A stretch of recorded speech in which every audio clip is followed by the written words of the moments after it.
Mr. Saifin Hassan, he's the youngest IPS officer of our nation who got selected in the year 2017.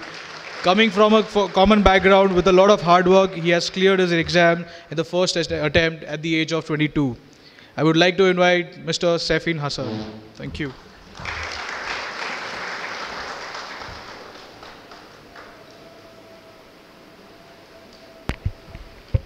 Check. तुम्ही सगळे कसे आहात? इतना ही आता है. So first of all, cultural capital of Maharashtra और Oxford of the east जिसको कहा जाता है, ऐसे पुणे के सभी लोगों को गुजरात का वंदन. लास्ट प्लेयर, लंबी पारी खेलनी थी लेकिन टाइम हमारे पास बहुत कम है. जितना एसेंशियल है, जितना बहुत इंपॉर्टेंट है, उतनी चीज़ें मुझे बतानी है. सी, यूपीएससी हो या मैंने जीपीएससी क्लियर किया क्लास 1, गुजरात में रैंक 34 था. यूपीएससी क्लियर किया, rank 570, IPS, becoming the youngest IPS of Gujarat at such a early age, and then people come to you and बोलते हैं आप बहुत नसीबदार हैं, you are very lucky. I tell them in reverse, luck favors the brave. कोई अपना luck साथ में लेके नहीं आता, वो बनाना पड़ता है. अगर आपके पास रिस्क लेने का एटीट्यूड है, सी, मैं गुजराती हूं and we know the business, and business का एक ही फंडा है, higher the risk, higher the profit. So अगर 8:30 को आपका एक्सीडेंट होता है और 9 o'clock आप मेंस की एग्जाम देने जा सकते हैं. इंटरव्यू से पहले 1 महीने तक आप हॉस्पिटलाइज्ड है और उससे 1 वीक पहले आप दिल्ली जाके उसकी प्रिपरेशन कर सकते हैं. तो luck has to come with you. उसको आना पड़ेगा और आपको आईपीएस बनाना पड़ेगा.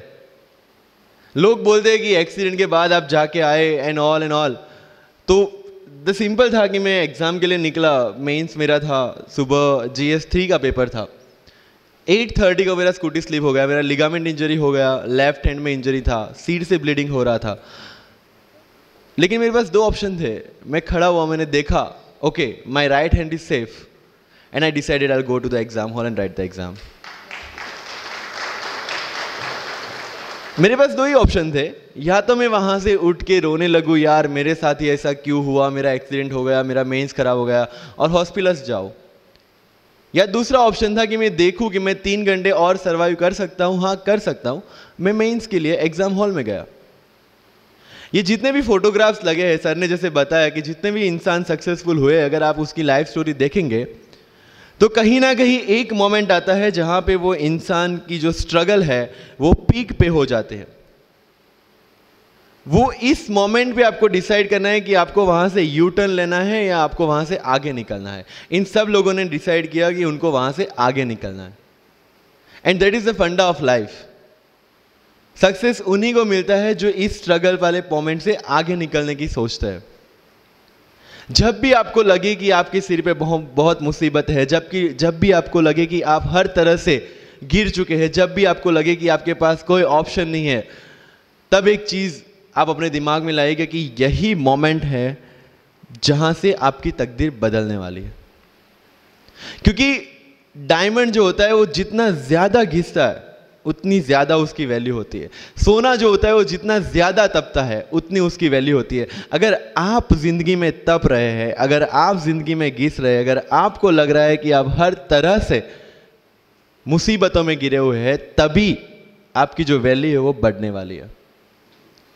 और यही मेरा एटीट्यूड रहा है. लोग बोलते हैं कि तुम्हारी फाइनेंशियल कंडीशन ठीक नहीं थी, पापा इलेक्ट्रिशियन थे, मम्मी हाउसवाइफ थी, डायमंड के कारखाने में काम करती थी, उसके बाद उन्होंने मैरिज में रोटियां बनाने का काम किया और उस तरह से मैं पढ़ा. लेकिन जब मुझे पूछा जाता है कि ऐसी कौन सी चीज़ है आपकी लाइफ में जो आप बदलना चाहते हो, एंड आई सेड नथिंग. क्योंकि अगर वो चीज़ें नहीं होती मेरी लाइफ में तो शायद आज आपके सामने मैं नहीं होता. तो अगर लाइफ में प्रॉब्लम्स है, अगर लाइफ में स्ट्रगल है, जैसे सर ने बोला है struggle is a part of life, and I strongly believe in that. क्योंकि अगर हम दिल्ली में थे, मेरे दोस्त के साथ में निकला बाहर घूमने, तो बोलता है यार ऐसी लाइफ चाहिए, कोई मगजमारी नहीं, आराम से बैठते हैं पूरे दिन एसी वाले कमरे में, बहुत सारे पैसे हैं और कोई टेंशन नहीं, ऐसी लाइफ चाहिए मुझे। बोला मेरे पास ऑप्शन है। बोलता क्या? बोला देख सामने एटीएम का रूम दिख रहा है, एसी वाला कमरा है, बहुत सारे पैसे, कोई मगजमारी नहीं, जॉब ले ले। क्यों आईएएस आईपीएस में दिमाग खराब कर रहा है? अगर स्ट्रगल नहीं चाहिए तो you have to compromise with that life. जब भारत वर्ष का सपना चंद्रगुप्त ने देखा, चाणक्य ने देखा, और उस भारत वर्ष को बनाने के लिए जब ये संघर्ष जारी था, और तब नंद के राजा धनानंद की डॉटर दुर्धरा से चंद्रगुप्त को प्यार हो जाता है, और जब चाणक्य उनको बोलते हैं कि नहीं तुम्हें उससे दूर रहना है, और तब चंद्रगुप्त बोलता है आचार्य कभी कभी सोचता हूं कि जिंदगी में या ये भारत के सम्राट बनने के लिए इतना त्याग, इतना बलिदान ना देना होता तो। और तब चाणक्य रिप्लाई करते हैं तो हर कोई भारत का सम्राट होता। This is the fundamental rule of life. अगर आईएएस बनने के लिए, आईपीएस बनने के लिए सैक्रिफाइस करना नहीं पड़ेगा, अगर उसके लिए आपको त्याग नहीं करना पड़ेगा, तो आज पूरे इंडिया में हर घर में आपको आईएएस आईपीएस मिल जाएंगे। So when you are entering into this game of UPSC और MPSC, make sure that you have to sacrifice anything which will take you to your goal. लेकिन प्रॉब्लम ये है कि हमें टेंशन होती है, यार दोस्त की एंगेजमेंट है, उसकी बर्थडे पार्टी है, उसकी शादी है, अटेंड नहीं करूँगा तो बोलेगा मैं तेरी शादी में नहीं आऊँगा, एंड ऑल। लेकिन बिलीव मी, जब आप आईएएस बन जाओगे, वो सामने से याद दिलाएगा भाई इनविटेशन कार्ड नहीं भेजा तूने। समझ रहे हो? तो जो कुछ भी इसके लिए सेक्रीफाइस कर रहे हो, वो जब आप उस पोस्ट पे पहुंचोगे, सब कुछ वर्थ है, सब कुछ। मेरा इंटरव्यू था यूपीएससी का, मुझे एग्जैक्ट डेट याद है, 23 मार्च को मेरा इंटरव्यू था। 28 फरवरी को मुझे हॉस्पिटल में एडमिट किया गया क्योंकि मुझे इन्फेक्शन हो गया था बॉडी में, एंड बहुत हाई फीवर था, तो आईवी के अलावा कोई ऑप्शन नहीं था। 1 मार्च को ठीक होके मैंने सोचा चलो दिल्ली निकलते हैं। 2 मार्च को मैं दिल्ली पहुंचा। 3 मार्च को वापस से टॉन्सिलाइटिस का अटैक होने की वजह से फ्लाइट लेके वापस से पालनपुर, अहमदाबाद, अगेन हॉस्पिटलाइजेशन। 15 मार्च को I got relieved from the hospital. 16 मार्च को मैं दिल्ली पहुंचा, और 23 मार्च को I gave my UPSC interview. तो 1 महीने का हॉस्पिटलाइजेशन। उसके बाद जब दिमाग में ये था कि मेरे साथ जो लोग इंटरव्यू दे रहे हैं वो 1 महीने से प्रिपरेशन कर रहे हैं, एंड 1 महीने से मैं हॉस्पिटल में था, again I thought this is the moment to prove yourself. I went to the interview, और पूरे इंडिया में 2nd highest marks in interview. This is not to say कि मैंने कितना अचीवमेंट लिया, this is just to say UPSC is all about this. मैंने कोई preparation नहीं की थी यूपीएससी के लिए, इंटरव्यू के लिए, but again I scored good marks in interview, because UPSC सिर्फ आपका नॉलेज चेक नहीं करता। Make it very clear in your mind. जैसे सर ने बोला, it's a game of wisdom. आपको पहले ऑफिसर बनना पड़ेगा यहां से। यूपीएससी का काम तो सिर्फ थप्पा लगाना है कि हाँ ये ऑफिसर बन गया। जितने भी आईएएस आईपीएस ऑफिसर्स को आप मिलोगे, you will realise this thing कि ऑफिसर वाली क्वालिटीज इसमें पहले से है। आप जब प्रिपरेशन स्टार्ट करते हैं तभी से समझ लीजिए कि आपकी आईएएस और आईपीएस की ट्रेनिंग भी स्टार्ट हो गई। बिकॉज जो क्वालिटीज आपको चाहिए as an officer, as a IAS, as an IPS, क्या क्वालिटीज चाहिए? फर्स्ट ऑफ ऑल कॉन्फिडेंस, कि जब आप उस सीट पे बैठते हैं, आपके सामने कोई भी क्वेश्चन आएगा, you will be able to handle the issue. ये कॉन्फिडेंस लेके आपको उस सीट पे बैठना है। यही कॉन्फिडेंस चाहिए when you start the preparation. Decision making, अगर हर एक टॉपिक पे आप हर एक कोई को पूछने जाते हैं भाई इसमें कौन सी बुक पढूं, इसमें क्या पढूं, इसमें क्या करूं, then you are not suitable for this exam. लोग बोलते हैं कि 1 साल में प्रिपरेशन, जैसे मैंने जून 2016 में मैं दिल्ली गया, और जून 2017 में मैं अपियर हुआ, and I clear UPSC and GPSC. People से कि सर 1 साल की मेहनत में आपने एग्जाम क्लियर कर दिया। यस, टेबल और चेयर पे बैठ के करने वाली मेहनत 1 साल की थी, लेकिन उसके पीछे की मेंटल प्रिपरेशन कितनी पुरानी थी। जब मैं प्राइमरी स्कूल में था तब सोचा था कि आईएएस बनना है, और तब से मेरी जो जर्नी है, तब से मेरा जो टेम्परामेंट है, तब से मेरा जो एटीट्यूड है, वो इसी डायरेक्शन में था। जब कॉलेज में था तब मैंने एनजीओ स्टार्ट किया, 3 एनजीओ से मैं जुड़ा था। जब लोग सोशल मीडिया व्हाट्सएप और फेसबुक पे बिजी थे, मैं वहाँ स्लम में जाके बच्चों को पढ़ा रहा था। क्यों? क्योंकि मुझे पता था कि फ्यूचर में यही काम करना है, क्यों ना अभी से उसकी ट्रेनिंग ले लो। So I have invested my each and every moment for this goal, because जो पर्सनालिटी टेस्ट लास्ट में यूपीएससी लेता है, इंटरव्यू नहीं है वो, we consider it as interrogation. Interview को इंट्रोगेशन लेके चलता है, वहां पे पूछताछ होगी नहीं। अगर यूपीएससी के इंटरव्यू में 10 में से 9 क्वेश्चन के आंसर भी आप सॉरी सर और sorry ma'am, I don't know कह के देते हैं, उसका कोई इंपैक्ट नहीं पड़ता। इंपैक्ट पड़ता है वो 9 क्वेश्चन न आने का प्रेशर आप कैसे हैंडल करते हैं। आपके पसीने छूट जाते हैं या आप वही टेम्परामेंट के साथ इंटरव्यू कंटिन्यू करते हैं। मार्क्स उस चीज के, मार्क्स है आपकी सोच के। एक ऑफिसर के तौर पे जब आपको आईएएस या आईपीएस की सीट पे बिठाया जाएगा, how will you treat the citizens of this nation? What will be your attitude to each and every person who is going to come and meet you? These things are being tested during UPSC interview. और इस सारी journey में अगर सबसे important कोई चीज है तो that is your learning attitude, और not for UPSC, for life even. Because when I am speaking in front of you in Hindi and English, to be very clear, I belong to rural background of Gujarat, और मेरा study जो हुआ है वो पूरा Gujarati medium में हुआ है, गवर्नमेंट स्कूल में। 12th तक का स्टडी मेरा गवर्नमेंट स्कूल में हुआ है, गुजराती बोर्ड में, गुजराती मीडियम में। And yet I can give my UPSC interview in English in Delhi and score such marks. Where did it come from? कहाँ से आता है ये? मुझे अभी भी याद है, मेरा college national institute of technology Surat था, जहाँ पे मेरे साथ जो पढ़ने वाले बच्चे थे वो सारे सीबीएसई आईसीएसई वाले थे, और मैं एज ए एलियन वहाँ पे पहुँचा था, क्योंकि तब मुझे पता चला कि मैकडी जैसा भी कुछ है और उसमें बर्गर जैसा भी कुछ मिलता है। That was my first exposure to any metro city.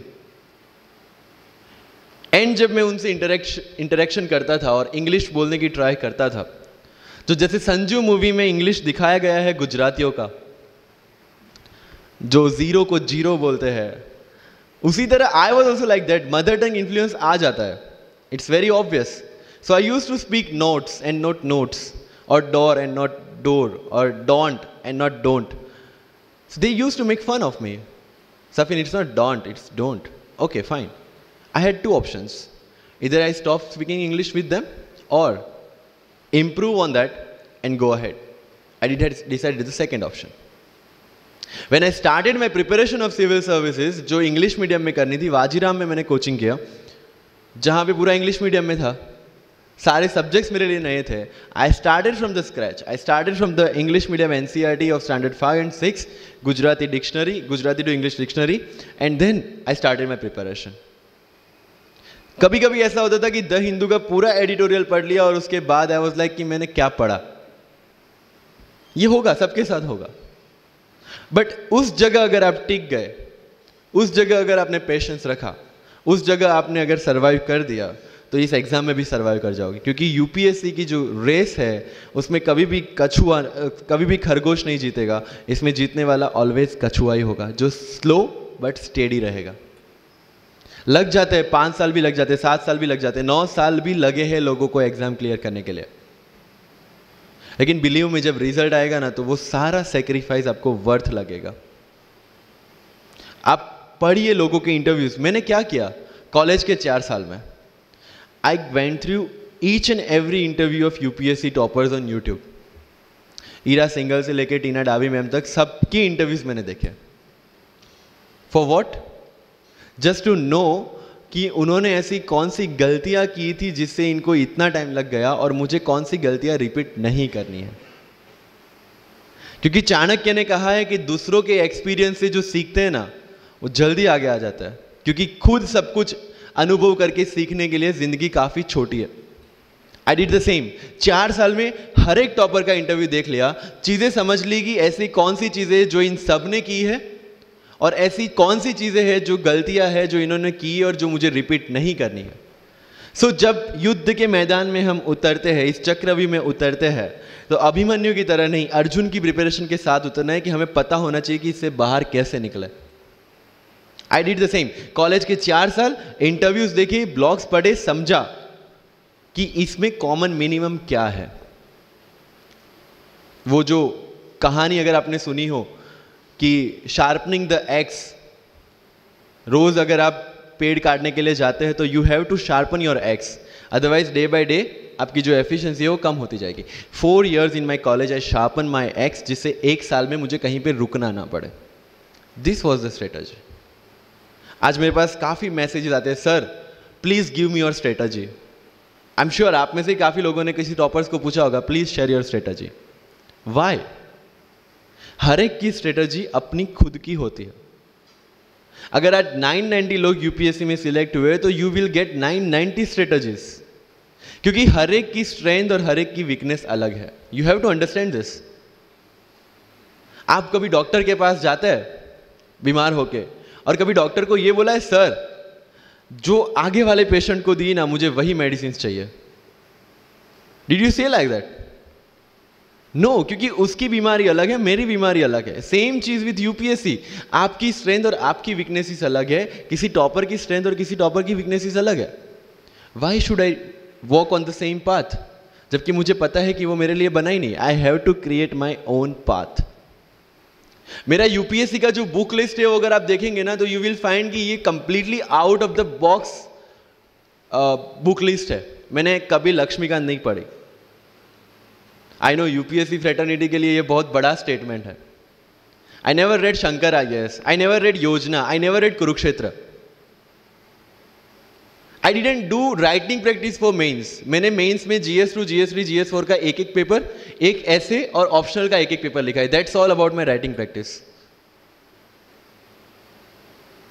Because I knew what are my strength and what are my weaknesses. Mains में 3 चीजें होती है, handwriting, speed and content. When I was so sure about my handwriting and my speed, why should I waste my time on writing the papers? Instead of that, I focused on improving my content. Getting my point? So if you are the aspirant की जिसको लगता है कि 3 घंटे में मेरे से paper finish नहीं होता, then go for writing practice. Then write as much as you can because you need that. But किसी टॉपर ने 50 पेपर लिखे हैं, 3 टेस्ट सीरीज ज्वाइन किया है, इसलिए मुझे भी करना पड़ेगा। No, that is not the rule in UPSC.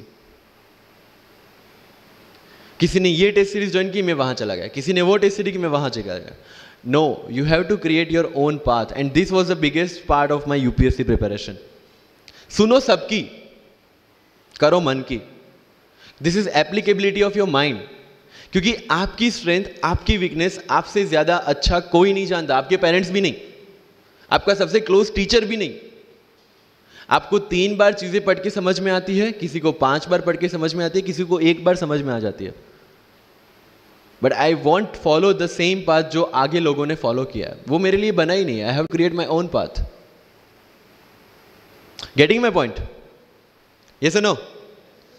सो जो मजदूरी है वो सड़क पे एक इंसान 12 घंटे गड्ढा खोद के भी करता है, और एक टॉप कंपनी का CEO भी 12 घंटे दिमाग चला के मेहनत करता है। लेकिन how he is different from that person on the road? Because he uses his mind. In UPSC we are suppose to do the same. मुझे पता चला कि भाई लक्ष्मीकांत मेरी मेंस की रिक्वायरमेंट फुलफिल नहीं करता। प्रीलिम्स जैसे सर ने बताया was not into consideration. I know कि उसमें सिर्फ एक ब्रिज क्रॉस करना है, एक हर्डल क्रॉस करना है। अगर मैं प्रीलिम्स में 180 भी लेके आया, 190, इवन 200 भी लेके आया, तो मेंस में तो मैं सबके बराबर ही खड़ा हूं। Why to waste your time and energy on something which is just qualifying?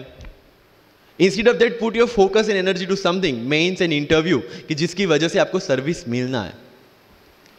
Good marks in mains ensure that you are in the list. Good marks in interview ensure that you get the service of your preference. Prelims is about quality. Mains is about quantity. Prelims में always मेरा target एक ही था, जो भी test में देता था, जो भी मैं सॉल्व करता था, I just need to cross 120, that's all. जितना सेफली मैं 120 क्रॉस कर लेता था, I put the paper aside, क्योंकि आज तक यूपीएससी का कट ऑफ कभी 120 से ऊपर गया नहीं और जाने वाला नहीं है। That was very clear in my mind. So minimum risk लेके मैक्सिमम आउटपुट लेना वो प्रीलिम्स का काम था। एंड उसके लिए आपको सिर्फ प्रैक्टिस ही चाहिए. As sir said, there is no separate preparation for prelims. What I did, जनवरी तक मेंस ओरिएंटेड प्रिपरेशन. फरवरी से I started test series. Vajiram में जनवरी से टेस्ट सीरीज स्टार्ट हो जाती है. I started test series, I started revising the things and then prelims आ गया, दे दिया, खत्म. Even I am telling you, 27 अप्रैल को मेरा रिजल्ट आया सिविल सर्विस 2017 का. I got 570 rank. I was sure that I'll get IPS, but again that IAS वाली चीज़, तो फॉर्म फिलअप किया हुआ था. I'm like okay चलो दे देते आई. So 15-20 दिन तो सेलिब्रेशन में निकल गए. रिजल्ट आया, IPS बन गए, अच्छा है, चलो सही. बाकी बचे थे मेरे पास 1 वीक 1.5 वीक, जिसमें से मेरे पास पढ़ना, तो पढ़ूँ क्या. आई टुक विजन 365, जिसमें से मैंने पढ़ना स्टार्ट किया. वो भी not with full heart, you know, क्योंकि एक बार जो आपका सेलिब्रेशन चल रहा है, एक सेंस ऑफ सिक्योरिटी आ जाती है. मैंने जैसे तैसे किया, लेकिन विजन में से इस बार कुछ पूछा नहीं, किसी में से कुछ नहीं पूछा 2018 में तो. But still I clear the prelims based on the last year preparation. मेरे साथ जिन्होंने 2018 की प्रिपरेशन की थी, जो 12 साल से 18 के लिए जो लड़ रहे थे, they couldn't clear the exam. Why? Because prelims is just a mind game. You have to understand that. सबसे अच्छी बात प्रीलिम्स में ये है कि आंसर आपकी आंखों के सामने है, जो मेंस और इंटरव्यू में नहीं है. So it's the most safest game. You just need to understand the trick which UPSC follows, where it can misguide you. तो अगर आपने UPSC के पिछले 15-20 साल के पेपर आपने देख लिए हैं, तो आपको समझ में आ जाएगा कि यहाँ पे गड्ढा है. अगर UPSC ने इस टाइप का स्टेटमेंट रखा है, तो you have to be careful about this. But होता ये है कि हम विजन वाजीराम की टेस्ट सीरीज करके जाते हैं, हमारा माइंडसेट उस हिसाब से बन गया है, and then we try to attempt UPSC. So मेरा स्ट्रिक्टली एक ही चीज़ आपको कहना है कि अगर आपका प्रीलिम्स जून में है, तो मिड ऑफ मई तक सारी टेस्ट सीरीज खत्म कीजिए. लास्ट 15 डेज में सिर्फ यूपीएससी के प्रीवियस ईयर के पेपर्स कीजिए. तो आपका जो माइंडसेट है वो यूपीएससी एंगल से सेट हो जाएगा. फिर you will not target the prelims exam from Vision और Vajiram point of view, you will do it from UPSC point of view. This is mind game. See, this can not be taught in any class और this can not be written in any book. This you have to understand by yourself. Wisdom जो sir ने बोला, अगर 5 लाख लोग prelims में बैठते हैं और 15,000 क्वालिफाई करते हैं, what is different with those 15,000? There are certain keys जो आपको पकड़नी है प्रीलिम्स के लिए. अगर मुझे फर्स्ट अटेम्प्ट में क्लियर करना है, तो मुझे कोचिंग चाहिए. That was very clear in my mind. जब मैंने सोचा कि कोचिंग करना है, वाजीराम में करना है, क्योंकि I research a lot about coaching institutions, तब मैं डिसीजन पे पहुंचा कि वाजीराम में करना है. पता चला कि वहाँ की फीस 1.5 लाख है, रहने का खर्चा 3-3.5 लाख तो आराम से हो जाएगा. अरे घर में टोटल सेविंग 10,000 से ज़्यादा नहीं थी उस time. But I saw the dream, करना है, यहीं से करना है. एंड फिर गांव से एक बिजनेसमैन ने बोला कि ठीक है, you go to Delhi, you pursue your dream, I will finance your expenditures. But ये तब हो पाया जब I saw the dream without considering the situations. इसलिए ओम शांति ओम का एक डायलॉग जो मुझे सबसे ज़्यादा फेवरेट है, अगर किसी चीज़ को पूरी शिद्दत से चाहो तो सारी कायनात तुम्हें उससे मिलाने की साजिश में लग जाती है. मेरे साथ ऐसा ही हुआ, क्योंकि मैंने शिद्दत से चाहा था यूपीएससी को. और जिस दिन दिल्ली में मैंने पैर रखा था, उसी दिन मेरे दिमाग में क्लियर था कि मेरा फर्स्ट अटेम्प्ट ही मेरा फाइनल अटेम्प्ट होगा. इस मेंटालिटी के साथ, सी, होप्स वी कैन डू, हम ड्रीम्स देख सकते हैं, रिजल्ट क्या आना है वो अपने हाथ में नहीं है. तो जब प्रिपरेशन कर रहे हो और अगर दिमाग में आता है होगा कि नहीं होगा, होगा कि नहीं होगा, टेल मी वन थिंग, वो आपके हाथ में है क्या? Is that in our hand? Result क्या होगा? No. What is in our hand? Working, giving your 100% for this exam and with proper strategy. That is in my hand. I will do it. और अगर इतनी शिद्दत से मेहनत की है 100% देके और फिर भी एग्जाम नहीं होता, believe me, you won't be dissatisfied. You won't be demotivated. You will feel I gave my 100%. आगे उसकी मर्जी. ये एटीट्यूड के साथ रहना है इस एग्जाम में. This people will ask you, Panipat का फर्स्ट बैटल कहाँ पे हुआ था, सेकंड कहाँ पे हुआ था, थर्ड कहाँ पे हुआ था, कौन जीता था, कौन हारा था, कहाँ से आए थे. यूपीएससी विल आस्क यू, सारे बैटल्स पानीपत में ही क्यों हुए थे. So UPSC is never about where, when and what, it's about how and why. So जो भी चीजें आप पढ़ रहे हैं, जितनी भी चीजें आपके आसपास आ रही है, ask the question why and ask the question how, without getting biased. One thing is very much needed for this service is your critical attitude toward everything without getting influence from anyone and anything. You are not supposed to get influenced by any ideology. You are not supposed to get influenced by any one person. Medium में रह के पढ़ाई की है, या मेरा family background अच्छा नहीं है, या मेरी एज ज़्यादा हो गई है, या मैं वर्किंग प्रोफेशनल हूँ, उसके साथ में कैसे एग्जाम करूँ. हर एक प्रॉब्लम के लिए we have the solutions and we have the examples जिन्होंने अलग अलग तरीके से प्रिपरेशन की है. All India rank 2 Anu Kumari madam 1.5 साल 2 साल के लिए अपने 2.5 साल के बच्चे को अपने से दूर रख के प्रिपरेशन किए at the age of 31 and she could become the IAS. या you can take the example of Ummul Kher कि जिसको 8वीं क्लास में घर से निकाल दिया ये बोल के कि हमारे घर में बच्चियाँ 8वीं से ज़्यादा नहीं पढ़ती, और उसी झोपड़पट्टी में रह के उसने पढ़ाई की, बच्चों को ट्यूशन्स दिया, 3 दिन 4 साल पुरानी रोटियां खाई, और उसके बाद भी जवाहरलाल नेहरू यूनिवर्सिटी में से PhD करके फर्स्ट अटेम्प्ट में UPSC में ऑल इंडिया रैंक 400 समथिंग लेके आज शी इज़ डूइंग IRTS की training. And with the genetical disorder की उसके जो बोन डेंसिटी वो काफ़ी कम है, तो आज तक 16 से 17 तो उनके ऑपरेशन हो चुके हैं. Do we have any kind of limitations like this? कोई जेनेटिक डिसऑर्डर, या घर से निकाल दिया गया हो, या खुद मजदूरी करके पढ़ना है? No. Then what are the problems? All problems are here. जब मैंने उनको बोला कि मुझे ऑफिसर बनना है, yes you go and do it. जब NIT में होने के बावजूद मैंने प्लेसमेंट नहीं लिया, मैं प्लेसमेंट में बैठा ही नहीं एक भी बार. जब रिस्क लिया 1 साल UPSC प्रिपरेशन का, जब घर के हालात ऐसे थे, जब ज़्यादा मजदूरी करनी पड़ती, फिर भी दे नेवर सेड कि okay just go and study, go and get some job जिससे फाइनेंशियल हेल्प हो जाए. No, they said okay you want to do UPSC, just go and do UPSC. And that is where probably I got that freedom, and that's why I could pursue my dreams so freely. So I would like to welcome Mummy, Papa, please come on the stage.